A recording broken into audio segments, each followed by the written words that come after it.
আপনারা সকলে জানেননি আমি গত নির্বাচনে সেকেন্ড হয়েছি আপনাদের ভোটে, আপনারা সকলে আমাদের ভোট দিয়েছিলেন। আমি হঠাৎ করে ভোটে নামছি গত নির্বাচনে, মাত্র 27 দিন আগে। 7 দিন গেছে আমার অফিসিয়াল নির্বাচনী কাগজপত্র ঠিক করতে, আর 17 দিন আমি সমবার্ষী মার্কা দেওয়ার পরে এই 17 দিনে আমি কমলনগরে প্রতিটা হাট বাজার সব জায়গায় যাওয়ার চেষ্টা করেছি। আমার ভোটার ভাইদের বোনদের ধারে ধারে যাওয়ার চেষ্টা করেছি। যতটুকু পাইছি আমি আপনাদের কাছে গিয়ে পৌঁছানোর চেষ্টা করেছি। আপনারা আমাকে ভোট দিয়েছেন, আপনাদের ভোটে আমি সেকেন্ড হয়েছি। এবার আবারও আমি উপজেলা নির্বাচনে অংশগ্রহণ করছি। আপনারা অনেকে আমার বলছেন যে গত নির্বাচনে আপনি সেকেন্ড হয়েছেন, আমরা ভোট দিচ্ছি, এবারও আপনি নির্বাচন করেন। এই কারণে আপনাদের সকলে দোয়া সহযোগিতা চাই। আমি আমার উদ্দেশ্য একটাই, অন্য কোনো উদ্দেশ্য নয়। আমি সাধারণ লোকের, সাধারণ মা বোনদের কাছে এবং সাধারণ খেটে খাওয়া মানুষের কাছে ভোট ভিক্ষা চাই। আমার উদ্দেশ্য একটাই, সাধারণ লোকের জন্য কিছু করা, খেটে খাওয়া মানুষের জন্য করা। আসলে আমি গত 5 বছরে নির্বাচিত হইনি, আপনারা সকলে জানেন। আমার লক্ষ লক্ষ টাকা আমি খরচ করেছি, আর্থিকভাবে ক্ষতিগ্রস্ত হয়েছি। ভোট মানে শারীরিকভাবে এবং আর্থিকভাবে ক্ষতিগ্রস্ত হওয়া।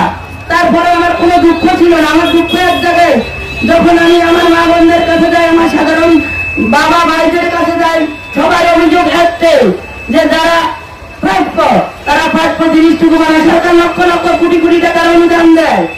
আমার মারা যারা, বিশেষ করে আমার মা বোনদের কথা বলি আমি, বয়স্ক ভাতা, বিধবা ভাতা, মাতৃত্বকালীন ভাতা, বিজিএফ, বিজিডি, 10 কেজি আলা চালের কার্ড, রেশন কার্ড, এগুলো যারা প্রাপ্য তারা পায় না, এবং যারা পায় টাকার বিনিময়ে পায়। একজন আমার বিধবা মা, যার স্বামী নাই, বিধবা, কিন্তু একজন ছেলেও নাই, বাড়ি নাই, ঘর নাই, ওই মা পাইতেছে না। কিন্তু একজন মা বিধবা, যার 2 সন্তান আছে, ছেলে ইনকাম করার মতো পথ আছে, ওই মা কিন্তু পাওয়ার একমাত্র কারণ হচ্ছে টাকার বিনিময়ে। টাকা দিতে পারে যে নামটাও সে পায়। এগুলো আমার মা বোনদের কথা, আমার কথা না।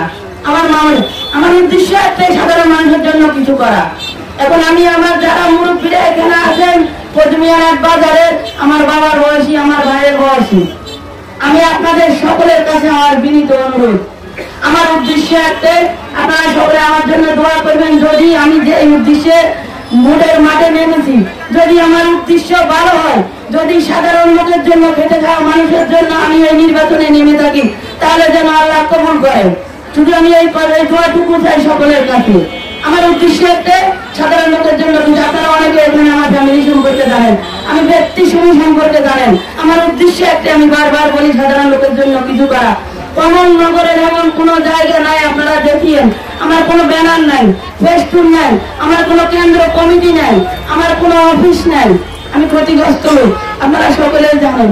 আমার ব্যানার, ফেস্টুন, অফিস, আদালত যা আছে নির্বাচনী, সব আপনারা, আমার সাধারণ মানুষ, আমার সাধারণ ভোটার এবং আমার আত্মীয় স্বজন যারা আছে, আপনারা সকলে। আমি মাত্র একটা চিফ এজেন্ট দিয়েছি, প্রতিটা কেন্দ্রে একটা চিফ এজেন্ট করে দিয়েছি। আমার ওই চিফ এজেন্ট আপনারা ভোটার বাক্সায় গিয়ে সিল মেরে আমার ভোটটা আমানতটা দিয়ে আসবেন, এবং আমার চিফ এজেন্ট যে আছে উনি বলে নিবে 4টার পরে।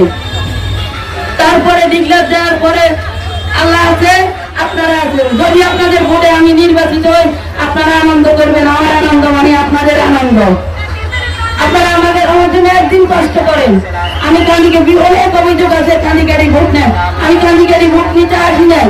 আমি 2-4টা কথা বলি, আমার ভাইয়েরা, চাচারা, জ্যাঠারা যারা আছেন, যদি এই 2-4টা কথা যদি মনে করেন যে আমি মন থেকে কথাগুলো বলতেছি, সত্যিকারে আমি সাধারণ লোকের জন্য কিছু করতে পারবো, তাহলে আপনারা আমার একটা ভোট দিয়ে